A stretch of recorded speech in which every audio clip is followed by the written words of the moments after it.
So Campbell's finally has cream of chicken in gluten-free, which is great because my wife's gluten-free and I don't want to have to make homemade all the time. So I'm glad that they finally have a can of it.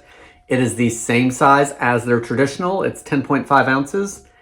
It's clearly marked on the front, gluten-free, and it is in this orange color. They use rice flour and modified cornstarch as the two big ingredients that they've swapped out from the wheat in the original. You use this exactly the same way as you use traditional.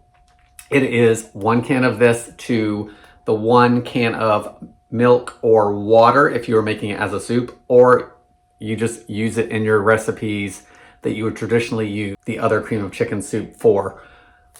This is great. It's got a pop tab on it so you don't have to grab the can opener. It's thick in that can, so this is gonna work in all those favorite recipes that you couldn't have before they came out with this.